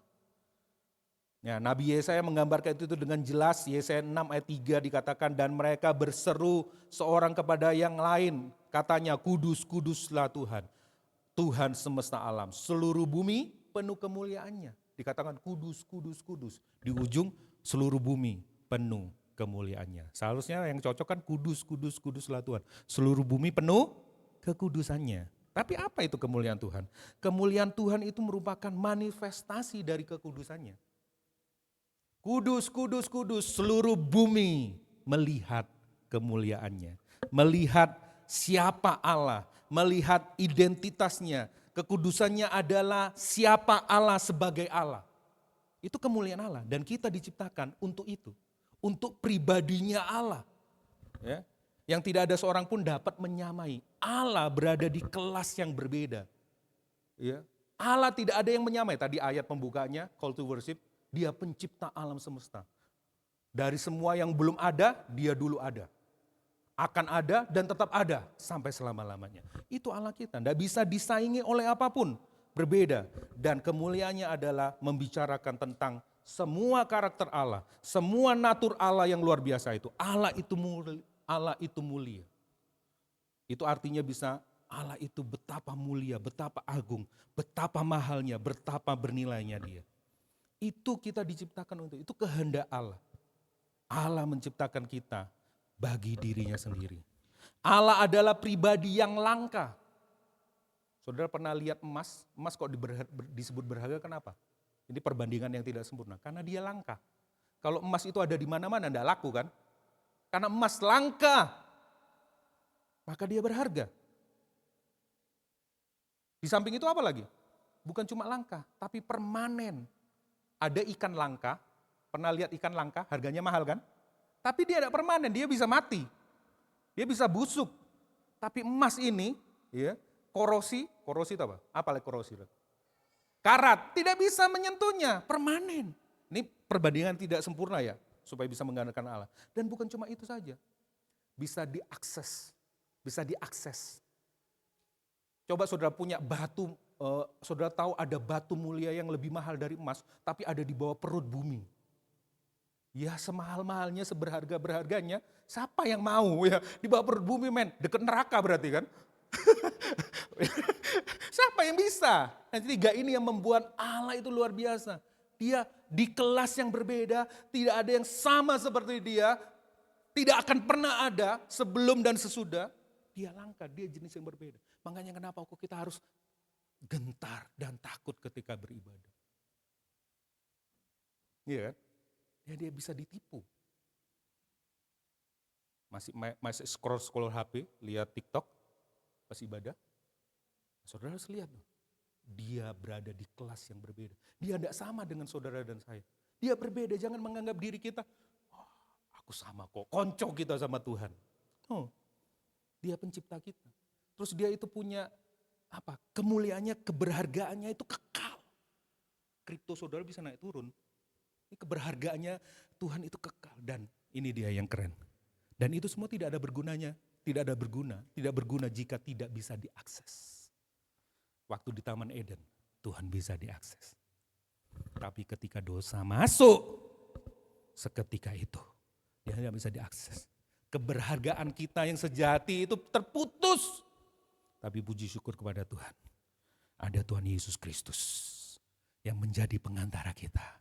Sehingga dia yang berharga melebihi dari seluruh harta dunia ini. Hari itu kita bisa akses kembali.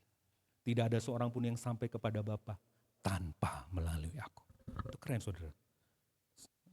Tar dulu. Ya, kita mulai. Dari mana kita bisa mengetahui kehendak Allah? Dari mana kita bisa mengetahui kehendak Allah? Ini saya kayaknya ada yang salah ini. Nah, seharusnya ini dulu. Kebalik ya. Sampai kita, ini ambil dari maknya ini ya, dari istri saya ya. Itu beberapa waktu yang lalu masih ingat ya quote-nya. Sampai kita melihat Tuhan Yesus sebagai pribadi yang paling berharga. Bukan paling berguna dalam hidup kita. Kita akan selalu hidup bagi diri kita sendiri. Boro-boro hidup bagi kemuliaan Allah. Kita akan terus hidup bagi diri sendiri. Karena kita melihat Yesus sebagai pribadi yang berguna buat kita. Bukan berharga. Yesus menjadi pengantara kita kepada Bapa yang mulia. Yang nilainya tak ada tandingannya.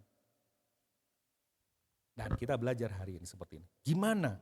Dari mana kita bisa hidup menuruti kehendak Allah. Dan ujungnya tujuannya adalah kepada kemuliaan Allah. Gimana? Apa yang harus kita mengerti? Yang pertama itu adalah, ya, ini dah balik lagi ke depan. Yang pertama, doktrin atau otoritas yang benar. Ya, dari Paulus, seorang rasul bukan karena manusia, dicoret itu ya. Juga bukan oleh seorang manusia, melainkan oleh Yesus Kristus dan Allah Bapa yang telah membangkitkan dia dari antara orang mati. Dan dari semua saudara seiman yang ada bersama-sama dengan aku. Yang pertama itu adalah, kalau saudara mau ingin mengerti kehendak Allah yang sejati, saudara harus tahu doktrin dan otoritas siapa yang memvalidkan doktrin itu. Doktrin itu jangan dipikir yang aneh-aneh, doktrin itu pengajaran. Ya itu aja ya, teaching, doktrin itu pengajaran. Pengajaran apa yang sehat dan otoritas, atas otoritas siapa pengajaran itu sah, benar. Nah dikatakan di sini dari Paulus. Seorang rasul bukan karena manusia. Ditambahin lagi bukan ya true man ya, bukan oleh manusia, bukan dari manusia, bukan oleh manusia, melainkan oleh Yesus Kristus. Rasul Paulus memang bukan bagian dari 12 rasul anak domba yang dipilih Tuhan Yesus, yang langsung melihat Tuhan Yesus, melihat, mendengar, meraba, bukan saksi mata. Tetapi ingat ketika dia mengalami perjalanan, dia hendak menganiaya jemaat Tuhan ya, ke Damaskus, dia mendapatkan suatu cahaya dan Tuhan menampakkan diri kepadanya.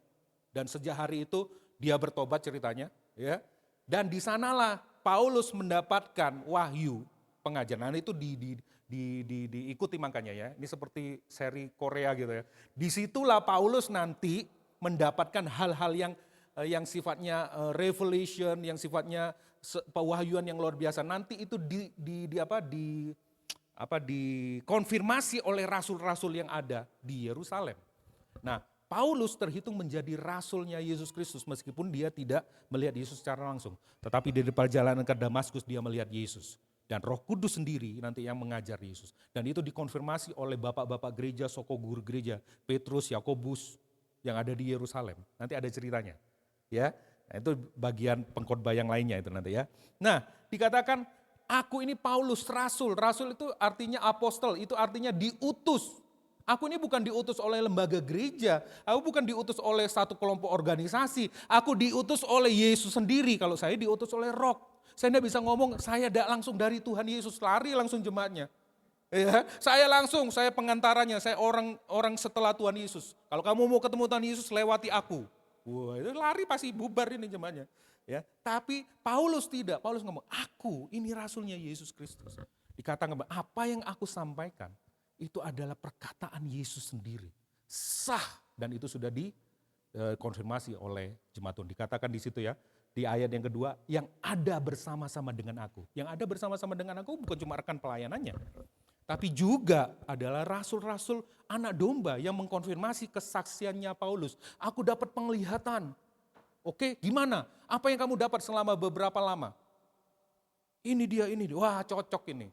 Memang tidak perlu ditambahkan apa-apa setelah kamu percaya sama Tuhan Yesus. Gak perlu mengikuti hukum Musa lagi. Yes, itu adalah Injil. Konfirmasi dari pemimpin-pemimpin gereja. Nah, itu Paulus menyampaikan di situ. Ya. Dikatakan di situ, aku ini seorang rasul. Yesus Kristus. Ditambahkan lagi. Yesus Kristus itu siapa? Allah Bapa. Yesus Kristus bukan tokoh biasa, tapi dirujuk kepada Allah sendiri. Yesus Kristus memang pernah jadi manusia. 100% manusia, tapi ingat dia 100% Allah. Dia bangkit, dia naik ke surga. Dirujuk lagi Allah. Dan dirujuk lagi Bapa. Tritunggal. Ini pelajaran doktrinal loh pasnya. Ya, telah membangkitkan ini. Diceritakan kenapa dia kok bisa disebut Tuhan. Dia bangkit dari antara orang mati. Jadi pesannya jelas. Apa yang disampaikan, doktrin yang disampaikan itu jelas. Ya. Setiap orang, kalau saudara bilang gini, aku anti doktrin, yang penting praktek. Doktrin terus, ya lah ngomong tok. Ya. Yang penting itu prakteknya. Praktek saudara salah jika doktrinnya salah. Ya, kelihatannya benar tapi salah. Nah, setiap orang itu memilih doktrin. Doktrin itu bahasa lainnya gini, wawasan berpikir, wawasan dunia, world view, wawasan pandangan dunia. Agak sulit diterjemahkan ke Indonesia. Terjemahan Indonesia wawasan dunia, pandangan dunia. Atau pengertian tentang realitas. Itu ya. Segala sesuatu tentang kita itu didasarkan pada world view. Ya. Bukan pengalaman. Jadi saudara world view-nya bisa masing-masing bisa berbeda-beda. Jadi di sini masalahnya bukan saudara suka dan tidak suka doktrin. Di sini adalah doktrin apa yang kita percayai. Saya kasih contoh misalnya ya. Ke gereja dengan firman Tuhan yang sama, pengkhotbahnya sama, urapannya sama, lihat mujizat yang sama. Keluar dari gedung gereja itu bisa lain terjemahnya. Kenapa? Doktrinnya masing-masing yang dipegang. Ya, maksud aku enggak percaya doktrin, aku cuma mau praktek. Saudara tahu itu? Itu doktrinnya yang dia pegang. Aku enggak percaya doktrin, aku percaya langsung praktek. Itu doktrin. Jadi manusia tidak bisa lepas dari doktrin. Semua punya doktrin. Masalahnya adalah doktrin Anda, Bapak, Ibu, Saudara, dan saya, doktrinnya sehat apa benar? Dan otoritas siapa yang membuat itu benar? Jangan-jangan kita membenarkan doktrin kita sendiri, otoritas kita sendiri. Tapi Paulus, apa yang aku ajarkan ini benar. Kamu harus hidup menurut kehendak Allah bagi kemuliaan Allah. Ini dasarnya menurut Injil. Dan Injil yang aku beritakan ini benar karena aku adalah utusan langsung dari Yesus Kristus. Siapa Yesus Kristus itu? Yesus Kristus itu Allah. Dia tinggal bersama Bapa, Allah Tritunggal. Dia mati tapi dia bangkit. Dijelasin secara doktrinal. Dan ini adalah dasar kita untuk kita hidup menurut kehendak Allah dan menuju kepada kemuliaan Allah. Pandangan dunia kita, sorry ya. Ini dia, saya langsung. Kembalikan tadi. Saudara kalau mau ingin mengubah perilaku seseorang, saudara bisa langsung mengubah perilaku seseorang. Kita tidak bisa memodifikasi perilaku dari luar cuma dengan pakai motivasional. Bisa, cuma biasanya apa? Berlangsung berapa lama? 3 bulan. Resolusi saudara selama tahun 2024 untuk tahun 2025 biasanya bertahan sampai bulan apa? Januari? Oh masih semangat. Februari? Ya, Desember keren sekali ya. ya. Maret paling enggak ya? Paling cepat Februari ya. Iya. Itu cuma mengubah behavior. Aduh, kurus aku langsing. Oke, semangat. Januari kita akan diet. Ya, bertahan sampai berapa lama coba? Behavior yang dirubah. Karena dengar semakin sehat, semakin olahraga hidupmu akan sehat. Makan makanan yang sehat. Oh, dia tahu. Wah, aku berubah. Tapi yang belum berubah itu hatinya. Hatinya tetap menginginkan makanan yang enak ya. Nah, kalau saudara mau mengubah behavior, itu harus mengubah word view-nya. Word view itu yang bagian dalam. Yang ngomongin tentang what is real, apa yang nyata, realita apa yang aku percayai.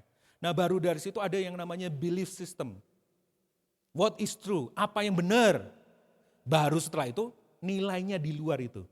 What is good or best. Baru setelah itu muncul di behaviornya.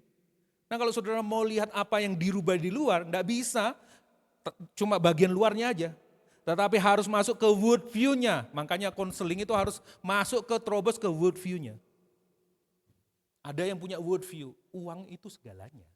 Kamu tidak dihargai kalau kamu tidak punya uang.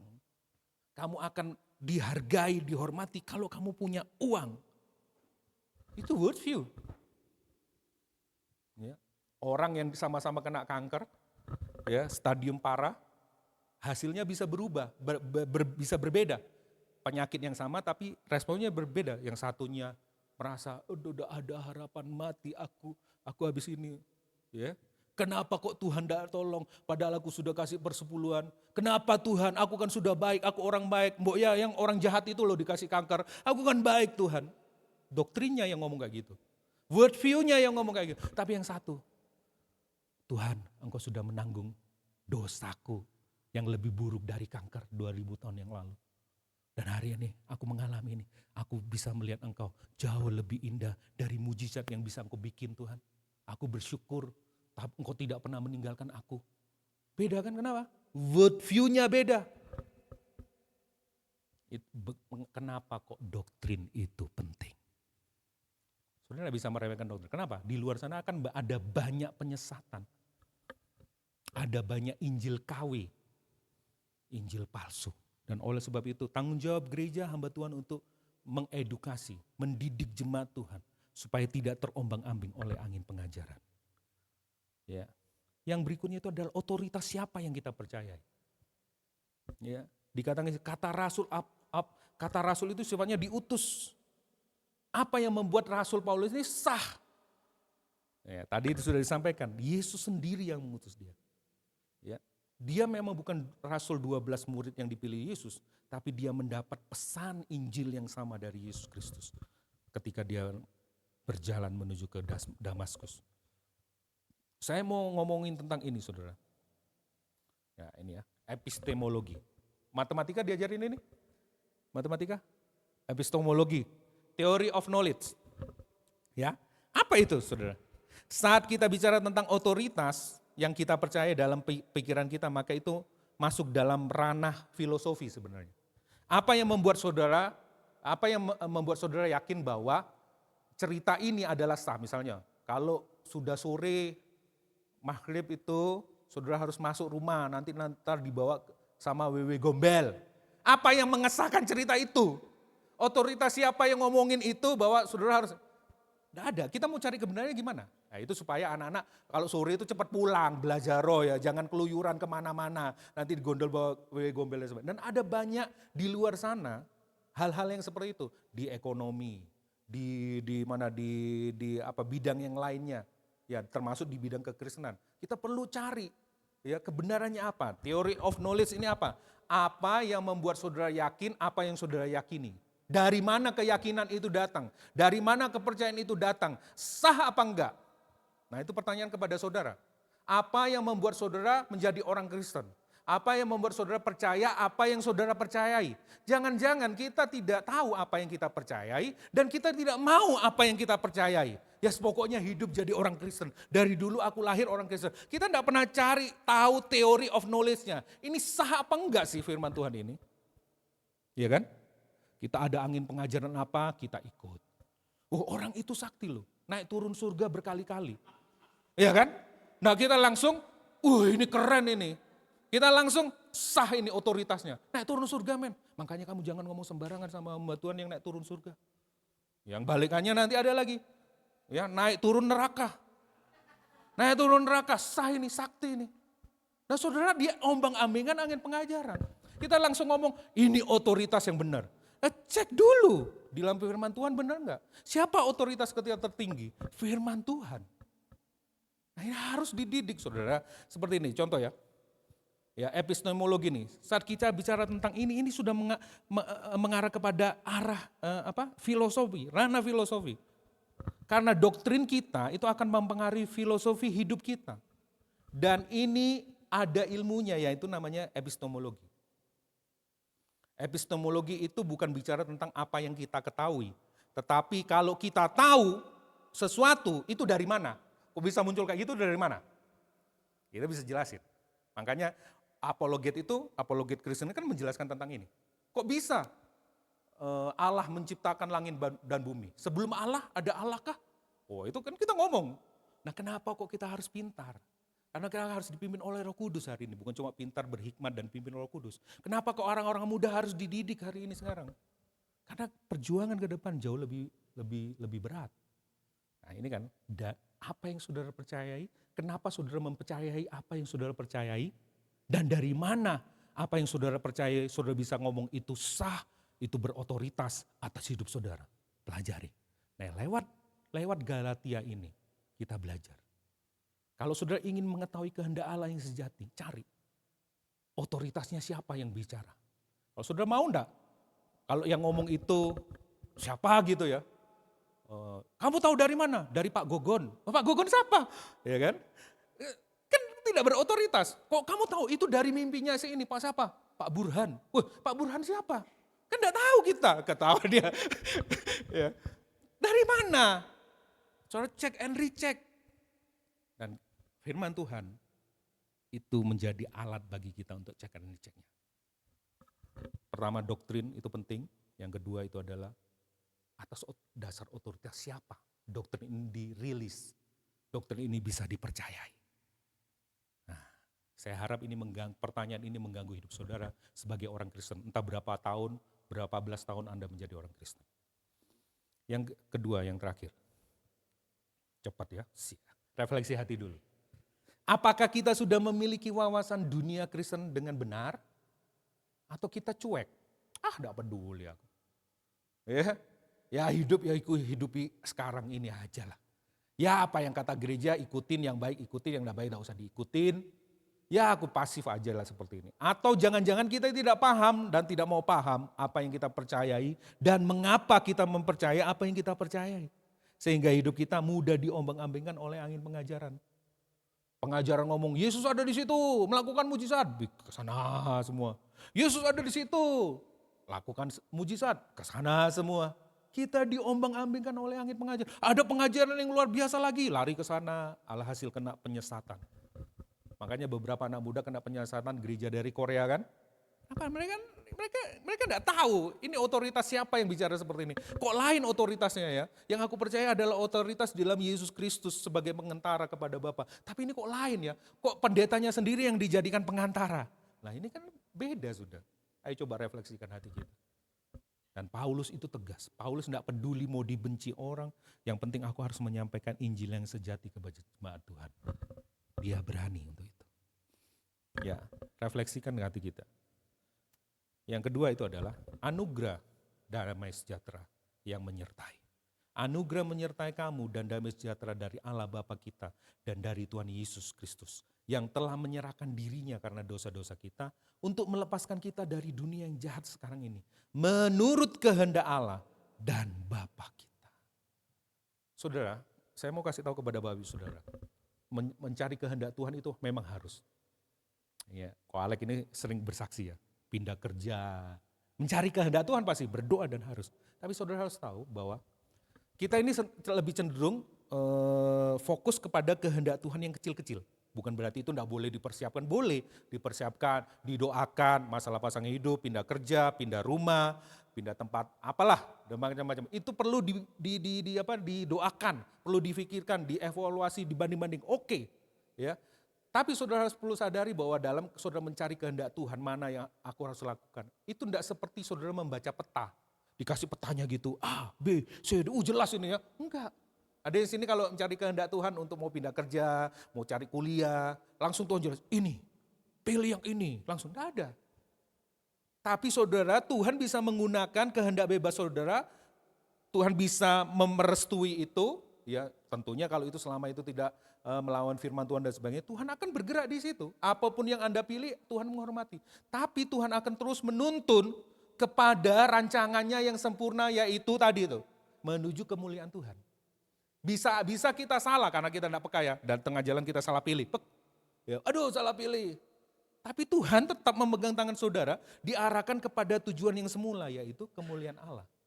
Nah saudara, yang perlu saudara kita mengerti itu adalah, ini yang gak boleh lolos, ini yang gak boleh gagal saudara mengerti, bahwa di dalam Yesus Kristus, kita memiliki rencana Allah yang besar, kehendak Allah yang luar biasa di dalam Yesus Kristus. Apa yang Tuhan Yesus sudah kerjakan di dalam Yesus Kristus? Dia telah menebus kita dari dosa-dosa. Ini yang saudara harus pahami dulu. Ini rancangan Allah yang sebelum dunia dijadikan, Allah telah memilih saudara. Kalau tadi Pak Arifin ngomong kan, kalau Anda saudara, kamu punya masalah dengan saudaramu, tinggalkan dulu persembahanmu, kamu berdamai dengan orang itu, baru nanti kamu kembali lagi mempersembahkan korban itu. Kalau saudara tahu, kita ini adalah musuh Allah. Tapi Yesus Kristus memilih saudara ketika saudara bukan jadi orang baik kan. Ketika masih musuh kan, dia berdamai dengan kita dulu. Aku pilih ini. Atas dasar apa Tuhan milih orang ini? Orang ini loh, bocai. Ya, orang ini loh, aduh enggak punya harapan Tuhan. Kok dipilih Tuhan? Ya aku pilih karena aku baik. Aku memilih karena kasih karunia aku. Baru setelah itu dia mempersembahkan korban. Korbannya bukan dia bawa sesuatu loh. Dia sembahkan dirinya sendiri. Begitu juga ketika saudara menghadapi orang-orang yang memusuhi saudara. Saudara bisa melihat Yesus Kristus. Nah ini kehendak Allah yang perlu kita pahami. Nah, seluruh rancangan Allah dalam kehidupan kita yang detail-detail ini, semua terangkum di dalam rencana Allah yang besar yang mulia ini.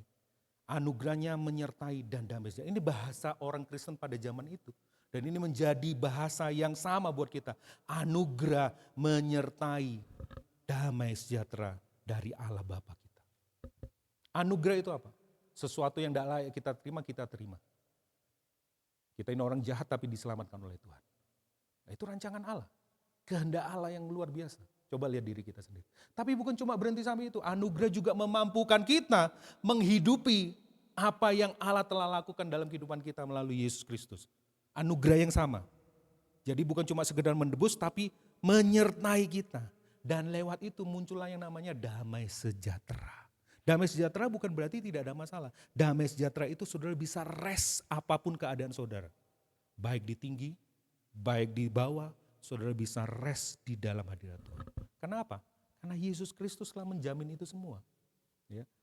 Allah Bapa kita dari Tuhan Yesus Kristus yang menyerahkan diri karena dosa-dosa kita.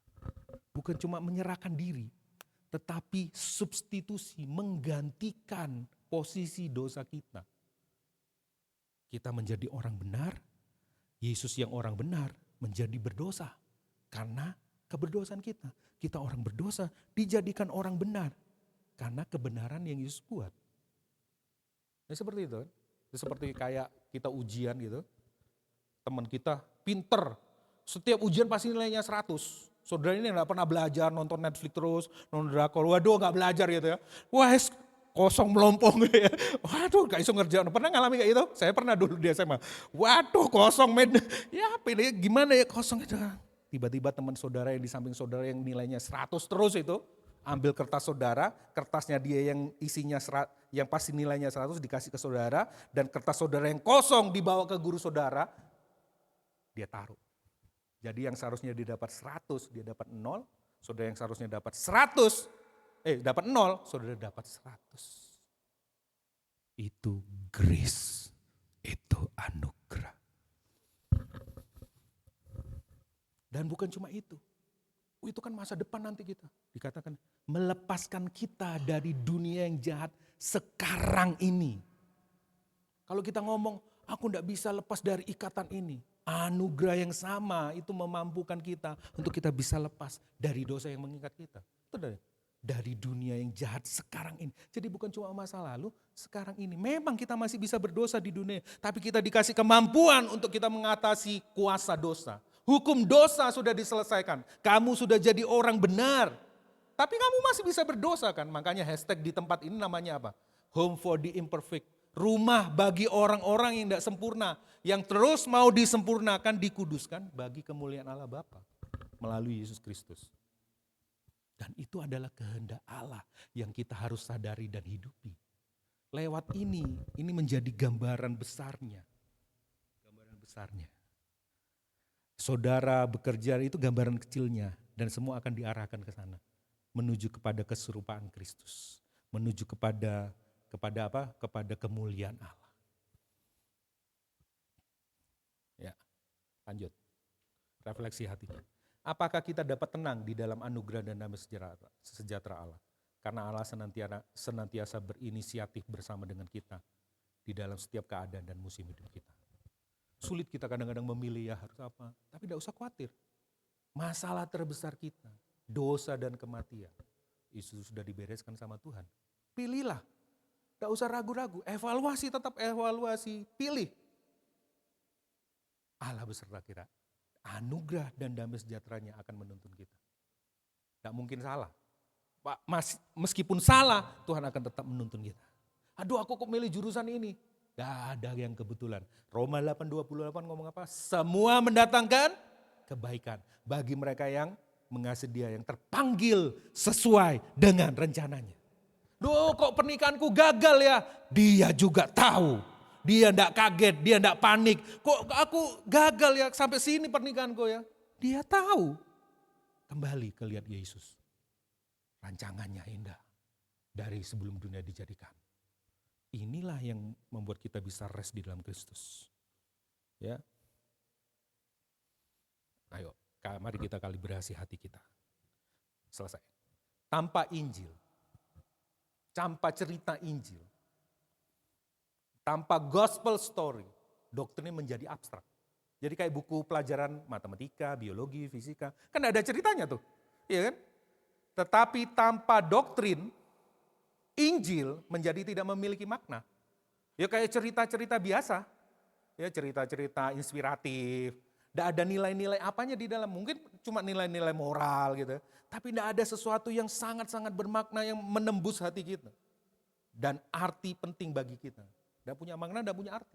Dua-duanya penting. Tanpa Injil, doktrin menjadi abstrak. Tanpa doktrin, Injil menjadi tidak memiliki makna. Dan tidak penting. Melalui keduanya, kita memiliki keyakinan yang kuat. Dan tidak mudah tertipu. Dan termanipulasi oleh apapun di sekeliling kita.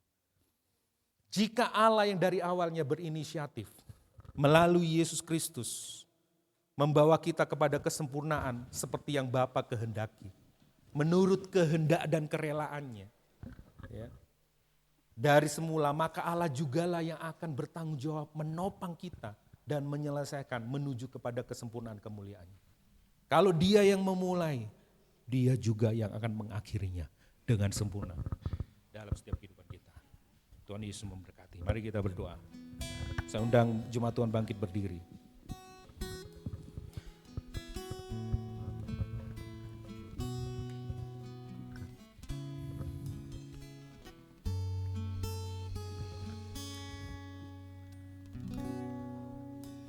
Worldview apa?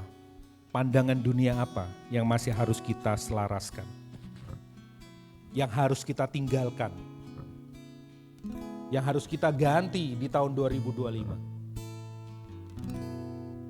Atas dasar otoritas siapa doktrin itu ada di pikiran kita, ada di sistem kepercayaan kita? Coba cek. Oh, itu ternyata cuma pola asuh orang tua aku aja. Pola asuh orang tua dan budaya sekeliling kita tidak berotoritas. Hanya firman Tuhan yang berotoritas. Coba dicek. Doktrin otoritas siapa yang memerintah hidup kita? Pengajaran yang sehatkah atau pengajaran yang tidak sehatkah? Pengajaran yang benarkah atau pengajaran yang separuh benar bahkan tidak benar? Siapa yang mengatakannya? Siapa yang punya otorisasi di situ? Yang kedua adalah, kalau saudara mengerti tentang otoritas dan doktrin yang sehat dan benar ini, maka hidupmu akan dipimpin dari anugerah kepada anugerah yang lain. Dari damai sejahtera kepada damai sejahtera yang lain. Dan kebenaran itu adalah kebenaran tentang Injil. Mari, jangan sampai kita merasa, aku sudah tahu Injil kok, Yesus mati buat aku diselamatkan. Ketika kita mengetahui bahwa kita sudah tahu tentang Injil, sebenarnya kita belum tahu tentang Injil. Tetapi ketika kita merasa, kok aku semakin belajar Injil, aku semakin haus ya, aku semakin lapar ya. Pada saat itu kita mulai mengerti Injil. Dari dua kelompok ini, saudara berada di bagian yang mana? Injil lagi, aku sudah tahu. Itu artinya kita masih belum tahu apa-apa. Tapi kalau semakin kita belajar, aku ingin lagi. Itu kita baru mengerti, meskipun belum sempurna. Mari Tuhan, kami terbatas. Biarlah melalui surat Galatia ini, di surat Paulus, pembukaan surat Paulus ini, kita mengerti. Kami semua gerejamu mengerti bahwa pentingnya doktrin dan otorisasi hidup kami. Kami mengerti tentang anugerah dan damai sejahtera yang menyertai kami dalam perjalanan kami memilih, mengevaluasi, menghidupi kehidupan di dunia yang sudah jatuh dalam dosa ini. Kami tidak takut karena ada jaminan, ada tangan-Mu yang memegang tangan kami. Engkau yang berinisiatif sejak dari mulanya sebelum dunia dijadikan, Engkau telah memilih kami. Bahkan kami sebelum kami berbuat baik sekalipun, Engkau telah memilih kami. Engkau telah menyelamatkan kami. Tuhan yang sama yang akan menuntun kami di tahun 2025 seturut kehendak-Mu yang sempurna menuju kepada kemuliaan Allah yang kekal itu. Kami tidak takut. Kami bisa takut, tapi kami tidak bisa dikuasai ketakutan. Kami bersyukur buat apa yang Tuhan sudah kerjakan tahun 2024. Tahun 2025, kami tahu kami berdiri di atas dasar apa. Kami mau berdiri di atas dasar Injil yang sejati. Injil yang sejati yang mengubah hidup kami dari dalam keluar. Kami mengucap syukur Tuhan. Berikan hikmat untuk kami bisa mengerti ini lebih dalam lagi Roh Kudus. Di dalam nama Tuhan Yesus Kristus. Akhirnya jemaat Tuhan, terimalah doa pengutusan ini, doa berkat ini. Tuhan memberkatimu dengan berlimpah. Tuhan mengarahkan wajahnya kepadamu, menyinari engkau dengan sinar wajahnya. Jalanmu tidak lagi gelap karena ada sinar dari Bapa yang selalu menerangi jalanmu. Pilihan-pilihanmu, engkau bisa rest dengan pilihan-pilihanmu karena ada Bapa yang telah mengutus Yesus Kristus, yang telah menjadi pengantara kita, yang telah menyelesaikan problem kehidupan kami yang sesungguhnya. Kami mengucap syukur Tuhan, dan biarlah berkat ini bukan kami nikmati sendiri. Kami mau ceritakan itu kepada teman-teman kami, teman sekantor kami, keluarga kami dimanapun mereka berada. Sehingga mereka juga mendengar kabar baik, sehingga mereka mendengar kabar Injil ini di mana kami bersuka cita ini. Terima kasih Tuhan Yesus, dan akhirnya kami terima berkat Tuhan ini. Berkat dari Bapa, berkat dari Putra yaitu Yesus Kristus pengantara kami, dan Roh Kudus yang menjadi penolong setia kami menghidupi nilai-nilai Injil-Mu ini. Kami mengucap syukur. Hanya di dalam nama Tuhan Yesus Kristus kami naikkan doa ini. Yang percaya bersama-sama jemaat Tuhan katakan amin, amin, amin. Tuhan Yesus memberkati. Selamat hari Minggu, tetap semangat, jaga kesehatan supaya kita tetap bisa mencari jiwa bagi Tuhan Yesus Kristus. Oke, Bapak Ibu Saudara yang tidak ada acara, Bapak Ibu Saudara bisa santai sebentar, nanti kita